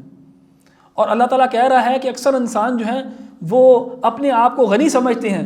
وہ سمجھتے ہیں کہ انہوں نے سب کچھ کر لیا، لیکن جس کام کے لیے ہم نے اس کو بھیجا تھا، جس مقصد کے لیے ہم نے اس کو اس دنیا میں پیدا کیا تھا، وہ اس نے ابھی تک اچیو ہی نہیں کیا. اور سمجھتا ہے کہ وہ پتہ نہیں کیا کر رہا ہے، اللہ تعالیٰ کے اوپر کوئی احسان کر رہا ہے. انسان ابھی بھی آپ دیکھیں گے انفارچونیٹلی لوگوں کے ذہن میں جو تصور ہے نا اسلام کا، دین کا، یا اچھائی، نیکی کا، بدی کا، وہ یہ ہے کہ یار برائی سے بس رکے رہو، یا میں کوئی برا کام تو نہیں کرتا نا، یا میں کسی کو قتل تو نہیں کرتا، میں حرام تو نہیں کھاتا نا. صرف تمہارا یہ مقصد نہیں ہے. تمہارا صرف یہ مقصد نہیں ہے کہ تم نے کچھ کرنا، بری چیز کرنی نہیں ہے. اس سے بڑھ کے تمہارا مقصد ہے. تمہارا مقصد یہ ہے کہ تمہیں کسی مقصد کے لیے بھیجا گیا، تم نے کچھ کام کرنے ہیں. سورہ عصر میں جس طرح پچھلی دفعہ ہم نے بات کی، اللہ تعالیٰ نے کہا 4 چیزیں تمہارے پہ لازم ہیں. ایمان لانا تمہارے پہ لازم ہے، نیک اعمال کرنا لازم ہے تمہارے اوپر، صرف برائی سے بچنا نہیں، نیکی بھی کرنا لازم ہے تمہارے اوپر. آپ دیکھیں گے اکثر ہمارے ہاں لوگ جو ہیں وہ اپنے بارے میں سمجھتے ہیں کہ انہوں نے وہ بڑی اچھی زندگی گزار رہے ہیں. وہ اپنا موازنہ کس سے کرتے ہیں؟ چور، ڈاکو، قاتل سے. وہ کہتے ہیں کم از کم میں یہ تو نہیں کرتا، کم از کم میں وہ تو نہیں کرتا. اور بھائی اس سے تم موازنہ کر دو. تمہارا ایک مقصد ہے، اس مقصد کو پورا کرنا ہے. 4 چیزیں اللہ تعالیٰ نے کم از کم تمہارے پہ لازم کی ہیں: ایمان لانا، نیک اعمال کرنا، اور اس پہ نیکی کو پھیلانا، اور پھر اس کے اوپر صبر کرنا جو بھی مشکلات آئیں. یہ ایک رسپانسبلٹی ہے ہماری. یہ نہیں ہوگا کہ آپ نے یہ رسپانسبلٹیز نہیں کی اور پھر آپ اللہ تعالیٰ کی جنت میں بھی ہو، اللہ تعالیٰ کے ہاں آپ کامیاب بھی ہوگے. نہیں، بے شک برائیوں سے بچے رہے ہو، آپ نیکی بھی کرنی ہے. یہ دونوں ساتھ ساتھ ہیں، لازم ہے. تو انسان نے جس مقصد کے لیے ہم نے اس کو پیدا کیا وہ اس نے ابھی تک اچیو نہیں کیا. یعنی اس کا ایک مقصد ہے جو اس کو چاہیے کہ وہ اچیو کرے. اور اللہ تعالیٰ نے یہاں پہ اس آیت میں لما استعمال کیا، ورڈ لما، یعنی ناٹ یٹ. ابھی تک اس نے اچیو نہیں کیا لیکن امید ہے کہ وہ آگے کرے گا اچیو. اور جب انسان کو بتایا جائے گا تو وہ اس طرف چلنا شروع کر دے گا. فَلْيَنْظُرِ الْإِنسَانُ إِلَّا طَعَامِهِ، پھر انسان دیکھے اپنے کھانے کو، اپنے کھانے پینے کو دیکھے. اگر ناشکری ہے نا تو دیکھو تو صحیح اللہ تعالیٰ نے جو کھانا ہے تمہارے لیے کیسے مہیا کیا ہے. How Allah has created different types of foods for you. اور یہ اللہ تعالیٰ ہی ہے جس نے کیا ہے. کیونکہ انسان جو ہے کمزور ہے. انسان کو کھانا نہ ملے، کتنے دن کھانا نہ ملے تو ختم ہو جاتا ہے. 4 دن 5 دن پانی نہ ملے شاید اس سے کم میں ختم ہو جاتا ہے. کیا ہے انسان؟ کچھ بھی نہیں. انسان اپنے آپ کو سمجھتا بہت کچھ ہے کچھ نہیں. زندگی بھی جو ہے انسان کی اتنی جلدی ختم ہو سکتی ہے. 9 ملی میٹر کی ایک گولی جو ہے نا انسان کو ختم کر دیتی ہے. بلکہ وہ تو بہت بڑی چیز ہے. یہ چھوٹے چھوٹے وائرس جو ہیں جو ہمیں نظر بھی نہیں آتے، پتہ بھی نہیں لگتا، وہ بھی انسان کو ختم کر دیتا ہے. آپ دیکھیں نا، انسان ویسے تو کہتے ہیں کہ چاند پہ بھی چلا گیا، ہوا میں بھی اڑتا ہے، عمارتیں بھی کھڑی کرتا ہے. اس سے انسان شاید ایک قسم کے زوم میں آ جائے کہ وہ بہت کچھ اچیو کر سکتا ہے. یا اس نے بہت زیادہ پاور جو ہے اچیو کر لی ہے، شاید وہ سیلف ڈیلوژن کے اندر آ جائے، لیکن اللہ ہمیشہ اس کو نیچے کھینچتا ہے. کیسے؟ اس کو اس کی کمزوریاں دکھا کے، اس کو دکھا کے تم آئے کدھر سے ہو اور جا کدھر رہے ہو. مٹی تو ہو جانا تم نے، ایک پانی کے قطرے سے آئے ہو، مٹی تم نے بن جانا ہے. کھانا اگر اللہ تعالیٰ روک دے، خود تم اپنا کھانا بھی نہیں بنا سکتے. ہمارا جو بھی ہماری غذا ہے وہ اللہ تعالیٰ کی تخلیق کرتا ہے. یہ پلاسٹک تو نہیں آپ کھا سکتے نا جو ہم نے مصنوعی طور پہ بنایا ہوا ہے. تو اللہ تعالیٰ کہتے ہیں فَلْيَنظُرِ الْإِنسَانُ إِلَىٰ طَعَامِهِ، پھر اپنے کھانے کی طرف دیکھے انسان. أَنَّا صَبَبْنَا الْمَاءَ صَبًّا، ہم ہی ہیں جنہوں نے پانی برسایا ہے آسمان سے اور پھر اس کے کھانے کو اگایا ہے. یہ پانی نہ ہو، یہ اللہ تعالیٰ بارش نہ برسائے، کیا کرے گا انسان؟ کچھ نہیں کر سکتا. ثُمَّ شَقَقْنَا الْأَرْضَ شَقًّا، اور پھر ہم ہی ہیں جنہوں نے زمین کو پھاڑا ہے اور اس میں سے پھر یہ سبزہ نکلتا ہے. جو بیج ہے وہ زمین کو پھاڑ کے نکلتا ہے. اتنا سا بیج ہے وہ زمین کو پھاڑ دیتا ہے. کبھی کبھار آپ دیکھیں گے کانکریٹ میں سے بھی جو ہے وہ پودے نکل آتے ہیں. کون نکالتا ہے؟ اللہ تعالیٰ کرتا ہے. یہ اللہ تعالیٰ کا نظام ہے. اللہ تعالیٰ نے ہی انسان کے لیے کھانا پینا جو ہے یہ مہیا کیا ہے. انسان اس کے اوپر غور کرے اور پھر اللہ تعالیٰ کا شکر ادا کرے ہر چیز کے اوپر. فَأَنبَتْنَا فِيهَا حَبًّا and caused to grow within it grain. یہ سارا جو یہ گندم ہے، یہ بارش ہوتی ہے اور پھر ہمارے لیے اسٹیپل فوڈ نکلتا ہے. یہ چاول، یہ گندم، یہ اسٹیپل فوڈ ہے. اسٹیپل فوڈ سے مراد یہ ہے کہ یہ بیس ہمارا ہے. اس کے اگر یہ نہیں ہوگا تو ہمارے جو نیوٹرینٹس ہیں جس کے لیے ہمیں جو ہماری اسینشل کاربوہائیڈریٹس وغیرہ ہیں وہ نہیں ہوں گی. یعنی صرف پھلوں پہ انسان زندہ نہیں رہ سکتا، اس کو اسٹیپل فوڈ بھی چاہیے. تو یہ اسٹیپل فوڈ اللہ تعالیٰ نے دیا. وَعِنَبًا وَقَضْبًا، پھر اللہ تعالیٰ نے اس کو انگور جیسے پھل دیے، اور انگور کو یہاں پہ خاص مینشن کیا اللہ تعالیٰ نے. اور سبزہ دیا اللہ تعالیٰ نے، جو ویجیٹیبلز ہیں وہ بھی اللہ تعالیٰ نے دی. وَزَيْتُونًا وَنَخْلًا، اور زیتون، یعنی زیتون سے کیا کرتے ہو؟ زیتون کو انسان کھاتا بھی ہے، پھر اس کا آئل بھی ایکسٹریکٹ کرتا ہے. اس کی آئل کو ڈفرینٹ کریمز میں آپ آج کل یہ آئنٹمنٹس وغیرہ یہ ساری یوز ہوتی ہیں زیتون کے تیل سے. اس کے بعد نخل جو ہے، یہ ڈیٹ پام لیوز جو ہیں بڑے بڑے، یا ڈیٹ پام جو ہیں، کھجور کا درخت جو ہے، اس کو رسول اللہ صلی اللہ علیہ وسلم کے زمانے میں بہت زیادہ چیزوں کے لیے یوز کیا جاتا تھا. بلکہ اس کے اوپر قرآن بھی لکھا جاتا تھا ڈیٹ پام لیوز کے اوپر. چھتیں جو ہیں رسول اللہ صلی اللہ علیہ وسلم کے زمانے میں لوگ اپنی گھروں کی چھتیں جو ہیں وہ اس سے بنایا کرتے تھے. تو یہ کنسٹرکشن مٹیریل بھی کس نے دیا؟ اللہ تعالیٰ نے دیا. آج بھی ہم اپنے ڈیلی جو اشیاء، جو چیزیں ہم یوز کرتے ہیں ان کے بارے میں غور کریں تو کہاں سے آتی ہیں؟ اللہ تعالیٰ کی طرف سے آتی ہیں. اور ان چیزوں کا شکر ادا کرنا. دیکھیں، دو چیزیں ہیں، میں نے اکثر اس چیز کو پہلے بھی مینشن کیا، دو چیزیں ہیں جو اللہ تعالیٰ کی جو ہے نا نعمتیں، اگر آپ وہ انجوائے کر رہے ہیں نا تو آپ خوش قسمت ہیں. کیونکہ یہ دو چیزیں اتنی اسینشل ہیں کہ جب جنگ ہوتی ہے اور جنگ کی حالت کے اندر صرف یہ دو چیزیں ہی جاتی ہیں. کیا چیز؟ ایک امن، سیکیورٹی، سیفٹی، اور رزق. اف یو ہیو پروویژن، رزق اگر آپ کے پاس ہے، آپ کے پاس 2-3 وقت کی روٹی ہے نا، یہ ایک بہت بڑی نعمت ہے. اور اگر آپ کے پاس امن ہے، امن سے مراد سیفٹی، آپ کے پاس ایک گھر ہے، 4 دیواری ہے آپ کے پاس جس میں آپ جا کے بیٹھتے ہیں اور آپ سکون میں، امن میں ہوتے ہیں. یہ دو چیزیں اگر آپ کے پاس ہیں، اللہ تعالیٰ کی بہت بڑی نعمتیں ہیں آپ کے اوپر. کیونکہ یہ دو ہی نعمتیں ہیں جو چھن جاتی ہیں جب جنگ کی حالت ہوتی ہے. جنگ کی حالت میں اب آپ دیکھیں، یہ افغانستان کے اندر جب جنگ تھی، یا سوریا کے اندر، یا جہاں بھی جنگ ہو رہی ہے، یہ دو چیزیں غائب ہو جاتی ہیں. امن یعنی خوف طاری ہو جاتی ہے، اور رزق یعنی بھوک. یہ دو چیزیں ہیں. اور اللہ تعالیٰ نے سورہ قریش کے اندر ان دو نعمتوں کا ذکر کیا. آمنہم من خوف، اطعمہم من جوع وآمنہم من خوف. ہم نے ان کو کھلایا اور ان کی بھوک کو ختم کیا، اور ہم نے ان کو امن دیا اور ان کے خوف کو دور کیا. تو یہ بہت بڑی نعمتیں ہیں اللہ تعالیٰ کی.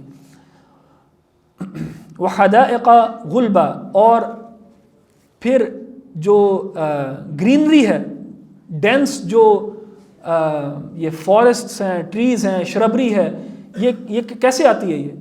یہ اللہ تعالیٰ کی طرف سے ہی آتی ہے. یہ پانی جب زمین پہ، پانی جب زمین اور پانی کا جب کانٹیکٹ ہوتا ہے تو life comes out of the earth. And اللہ چاہتا ہے کہ انسان اس چیز کے بھی ریفلیکٹ کرے. یہ قریش جو انکار کر رہے ہیں ریزریکشن کا، کہ ہم یہ جب مٹی میں مٹی ہو جائیں گے تو ہم کیسے زندہ باہر نکلیں گے؟ تم ایسے ہی باہر نکلو گے جیسے اللہ تعالیٰ اس سبزے کو باہر نکالتا ہے مردار مٹی سے. تو اس چیز کے اوپر غور کرو. وفاکہۃ وابا، وفاکہہ یعنی پھل، اور وابا یہ گراس یعنی گرینری جو ہے.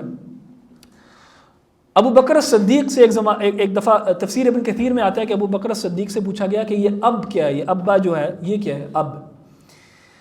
تو ابو بکر صدیق نے کہا کہ مجھے کون سی وادی یا کون سی جگہ مجھے اللہ تعالیٰ کے عذاب سے بچائے گی اگر میں اللہ تعالیٰ کی کتاب کے بارے میں وہ بات کروں جس کے بارے میں مجھے کوئی علم نہیں ہے۔ یعنی صحابہ میں بھی نا ایک قرآن کے معاملے میں احتیاط تھی بہت زیادہ، کہ وہ اپنے سے کوئی بات کرتے نہیں تھے، صاحب اللغہ تھے، یعنی وہ ان کی اپنی زبان تھی وہ، لیکن پھر بھی وہ رسول اللہ صلی اللہ علیہ وسلم سے پوچھا کرتے تھے۔ تو یہ ورڈ جو تھا یہ ابو بکر صدیق کو جب نہیں پتا تھا تو انہوں نے اپنی کوئی رائے نہیں اس میں قائم کی، بلکہ انہوں نے کہا کہ میں کیسے اس کے بارے میں کوئی بات کر سکتا ہوں کہ جو مجھے پتہ نہ ہو اور پھر اللہ تعالیٰ مجھے اس کے اوپر پکڑے۔ متاع لکم ولانعامکم، یہ سب چیزیں جو ہیں یہ تمہارے لیے متاع یعنی انجوائمنٹ ہے کچھ وقت کے لیے، اور تمہارے جانوروں کے لیے، یہ ساری جو تمہارے جانور ہیں جن سے تم فائدہ اٹھاتے ہو وہ بھی یہی چیزیں کھاتے ہیں، یہ سب ہم نے ان کے لیے مہیا کی ہیں for a limited time period. Enjoyment ہے، انجوائے کرو ابھی، لیکن ایک وقت ایسا آئے گا جب یہ چیزیں سب ختم ہو جائیں گی۔ فَإِذَا جَاءَتِ الصَّاخَّةُ، اور پھر جب وہ چیخ آئے گی، جب وہ ٹائم آئے گا کہ جب اللہ اس دنیا کو ختم کرے گا تو کیا ہوگا؟ یوم یفر المرء من اخی، اس دن جو ہے ایک انسان جو ہے، ایک بندہ جو ہے اپنے بھائی سے دور بھاگے گا، اپنے بھائی سے دور بھاگے گا، وَأُمِّهِ وَأَبِيهِ، اور اپنی ماں سے دور بھاگے گا اور اپنے باپ سے دور بھاگے گا۔ یہ کون سا وقت ہے؟ یہ وہ وقت ہے جب اللہ تعالیٰ کی قیامت قائم ہوگی، جب ہر انسان جو ہے اس کو اپنی پڑی ہوئی ہوگی، ہر انسان کو اپنی پڑی ہوئی ہوگی۔ جب بھی کوئی مشکلات ہوتی ہیں نا تو آپ لوگ کس کے پاس جائیں گے، کس کے پاس بھاگیں گے؟ ان کے پاس جائیں گے، ان کے پاس آپ ریفیوج سیک کریں گے جن کے بارے میں آپ کو پتہ ہے کہ یار یہ سنسیئر ہے میرے ساتھ اور میرے لوڈ ونس ہیں، ان کے پاس جاؤ گے آپ اپنے والدین کے پاس جاؤ گے، اپنے بھائیوں کے پاس جاؤ گے۔ لیکن لیول آف فیئر اس دن اتنا زیادہ ہے کہ آپ ان سے بھی دور بھاگو گے، ان میں بھی آپ سیکیورٹی نہیں پاؤ گے۔ ایک تو اس سے یہ معنی لیا گیا ہے، کچھ علماء نے اس سے یہ معنی لیا کہ فیئر اتنا ہوگا کہ انسان جو نارملی فیئر کے اندر بھی جو ہے اس کے اندر اس کی سینسز اتنی ہوتی ہے کہ اس کو پتا ہوتا ہے کہ یار میں ان کے پاس چلا جاتا ہوں یا ہم ادھر اکٹھے ہو جاتے ہیں، وہ بھی سینس نہیں ہوگی اس کے اندر۔ اور ایک معنی یہ بھی کیا گیا ہے اس کا کہ کیونکہ آپ کو پتا ہوگا کہ یار میں اپنے ماں باپ کو کچھ رائٹس او کرتا ہوں، میرے بھائی کے اوپر میرے کچھ رائٹس ہیں، میں ان سے بھاگوں گا دور، کیا یہ میرے سے کچھ مانگ نہ لے۔ اتنی سیلفشنس اس وقت طاری ہوگی اپنے آپ کو بچانے کے لیے کہ آپ اپنے والدین کے لیے بھی کچھ کرنا نہیں چاہو گے۔ اور یہ بڑا خوفناک جو ہے منظر ہے۔ آپ کبھی سوچ سکتے ہیں کہ ایسا بھی کوئی ٹائم آئے گا یا ایسا بھی کوئی ٹائم آ سکتا ہے کہ آپ اپنی والدہ سے بھاگیں گے دور یا والد سے دور بھاگیں گے اپنے آپ کو بچانے کے لیے؟ بلکہ انسان تو الٹا سوچتا ہے، انسان سوچتا ہے کہ مشکل وقت آئے گی تو یار میں ان کو مشکل سے نکالوں گا، بے شک میں اس میں فنا خود ہو جاؤں۔ دنیاوی لحاظ میں تو ہم اس طرح سوچتے ہیں اور اس طرح بہت لوگ ہیں اس طرح کرتے بھی ہیں، لیکن وہ ایک انپریسیڈنٹڈ سرکمسٹانسز آف ایونٹس ہیں جہاں پہ انسان پریڈکٹ ہی نہیں کر سکتا کہ وہ کیسے ایکٹ کرے گا۔ اور اللہ تعالیٰ نے یہاں پہ بتا دیا ہمیں کہ کیسے ایکٹ کرے گا انسان۔ وہ اپنے بھائی سے دور بھاگے گا، اپنی ماں سے دور بھاگے گا، اپنے باپ سے دور بھاگے گا، وَصَاحِبَتِهِ وَبَنِيهِ، اور اپنی اسپاؤس سے دور بھاگے گا اور اپنے بچوں سے دور بھاگے گا کہ یار یہ they might slow me down, ان کی وجہ سے مجھے کوئی مسئلہ نہ ہو جائے، بس ان سے دور ہو جاؤ۔ تو اللہ تعالیٰ سے دعا ہے کہ اس ٹائم پہ اللہ تعالیٰ ہماری مدد کرے۔ اور یقیناً جو لوگ اللہ تعالیٰ کو اپنے آسان اور اچھے وقتوں میں یاد رکھیں گے، اللہ تعالیٰ ان لوگوں کو ان کے برے وقت میں یاد رکھے گا۔ تو یہ جب برا وقت ہوگا جو ہم سب پہ آئے گا، قیامت کا وقت، اس میں اللہ تعالیٰ آپ کو اور مجھے یاد رکھے گا اگر ہم اللہ تعالیٰ کو یاد رکھیں گے اس ٹائم پہ۔ لِكُلِّ امْرِئٍ مِّنْهُمْ يَوْمَئِذٍ شَأْنٌ يُغْنِيهِ، اس دن جو ہے ہر انسان جو ہے وہ اپنے ہی معاملے کے اندر گم ہوگا، اس کو اپنی ہی پڑی ہوگی۔ وجوہ یومئذ مسفرہ، اس دن کچھ چہرے جو ہیں بڑے ہی تر و تازہ ہوں گے، بڑے ہی برائٹ ہوں گے۔ اور اس آیت میں نا ایک چہرے کا ہی ذکر تھا شروع میں، عبس وتولی، اور اب بھی چہروں کی ہی بات ہو رہی ہے۔ اور سب سے تر و تازہ چہرہ جو ہے نا وہ رسول اللہ صلی اللہ علیہ وسلم کا ہی ہوگا اس دن، اور اس کے بعد پھر جتنے بھی مومنین ہیں اور جنہوں نے بھی رسول اللہ صلی اللہ علیہ وسلم کے اس راستے کو طے کیا۔ ضاحکۃ مستبشرہ، یہ چہرے جو ہیں یہ خوش ہوں گے، ہنس رہے ہوں گے، اور ان کو جو اچھی خبر دی جا رہی ہوگی اس پہ جو ہے نا یہ خوش ہو رہے ہوں گے. وجوہ یومئذ علیہا غبرہ، کچھ چہرے ایسے ہوں گے جن کے اوپر جو ہے نا غبار ہوگا، یعنی مٹی ہوگی، کالک ہوگی. جیسے کوئی انسان کسی کوئلے کی مائن میں کام کر کے باہر نکلے نا تو کالک اس کے اوپر اس قسم کے چہرے ہوں گے، مٹیالے ہوں گے بالکل. ترہقھا قطرہ، کالک نے جو ہے نا ان کو پورا کور کیا ہوا ہوگا. اولئک ھم الکفرۃ الفجرہ، یہ وہ لوگ ہیں جو اپنے آپ کو بالکل غنی سمجھتے تھے. یہ وہ لوگ ہیں جنہوں نے اللہ تعالیٰ کی نعمتوں کی قدر نہیں کی. یہ وہ لوگ ہیں جنہوں نے ناشکری کی. یہ وہ لوگ ہیں جنہوں نے کفر کیا. یہ وہ لوگ ہیں جنہوں نے جب ان کے اوپر یہ آیات پڑھی جا رہی تھیں انہوں نے وہ ریمائنڈر نہیں لیا، انہوں نے اپنا تزکیہ نہیں کیا. اس سورہ سے ہمیں ایک بہت امپورٹنٹ جو میسج ملتا ہے، جو کہ شروع کے پارٹ میں ملتا ہے، وہ یہ ہے کہ اللہ تعالیٰ کی آیات سے نا بینیفٹ ایکسٹریکٹ کرنے کی کوشش کیا کرے ہمیشہ. اللہ تعالیٰ کی یہ جو آیات ہیں جن کو اللہ تعالیٰ نے کہا یاد دہانیاں ہیں، یہ اس سے اپنا تزکیہ کرنا، اس سے اپنے آپ کو پاک کرنا، یہ اس کی ٹریننگ کرنا کہ یہ آیات جو ہے یہ آپ کو جو ہے ایک اچھا انسان بنائیں. اور اس کے بعد پھر یہ سورہ جو ہے ہمیں کیا بتاتی ہے کہ اللہ تعالیٰ کی جتنی بھی نعمتیں ہیں جن کو ہم فار گرانٹیڈ لیتے ہیں، کھانا پینا ہی، اگلی دفعہ جب آپ کے سامنے کھانا پڑا اور اپنے منہ میں نوالا ڈال رہے ہوں، سوچیں یہ نوالا آیا کدھر سے ہے، کس پروسیس سے گزر کے اللہ تعالیٰ نے آپ کے سامنے یہ رکھا ہے. پھر اس کا شکر ادا کریں اللہ تعالیٰ کا کہ اللہ تعالیٰ جو ہے وہ ہمیں توفیق دے کہ ہم شکر ادا کر سکیں اور ہم ان لوگوں میں سے ہوں جن کے چہرے جو ہیں وہ تر و تازہ ہوں، برائٹ ہوں، گلو کر رہے ہوں. اور ایک اور جو ہمیں فائدہ ملتا ہے سورہ سے وہ یہ ہے کہ اپنے دل میں درد رکھیں لوگوں کے لیے. لوگوں تک پیغام پہنچانا آپ کی اور میری ذمہ داری ہے. رسول اللہ صلی اللہ علیہ وسلم درد رکھا کرتے تھے لوگوں کے لیے. اور اینڈ میں اللہ تعالیٰ نے جو ہے اولئک ھم الکفرۃ الفجرہ، ان لوگوں کے بارے میں بات کی کہ سٹارٹ میں اللہ تعالیٰ نے رسول اللہ صلی اللہ علیہ وسلم کو تھوڑا سا کریکٹ کیا ایک بڑا ہی نرم انداز کے اندر. یہ نہ ہو کہ قریش کہیں کہ دیکھو تمہارے رب نے تمہیں کریکٹ کیا قرآن کے اندر. اللہ تعالیٰ نے ان کو بھی اینڈ میں مینشن کر دیا کہ تمہارے بارے میں کیسے بات کی جا رہی ہے. اور دیکھیں دو جگہوں پہ کریکٹ کیا جا رہا ہے. رسول اللہ صلی اللہ علیہ وسلم کے معاملے میں اللہ تعالیٰ کتنے نرم ہیں، اور کفار کے معاملے میں اللہ تعالیٰ کہتے ہیں قتل الانسان ما اکفرہ، سخت ہے اللہ تعالیٰ اس معاملے میں. تو اللہ تعالیٰ سے دعا ہے کہ اللہ تعالیٰ ہمیں جو بھی ہم نے لیسن سیکھے ہیں سورہ میں سے ان پہ عمل کرنے کی توفیق عطا فرمائے. اللہ سبحانہ و تعالیٰ ہمارے دل میں حقیقی طور پہ رسول اللہ صلی اللہ علیہ وسلم سے محبت کرنے کی توفیق عطا فرمائے. اور اللہ تعالیٰ ہمیں اس قابل بنائے کہ ہم قرآن سے جڑ جائیں، اہل القرآن بن جائیں اور قرآن کی آیات سے ہم فائدہ اٹھائیں اور اپنا تزکیہ کر سکیں. سبحانک اللہم و بحمدک اشہد ان لا الہ الا انت استغفرک و اتوب الیک.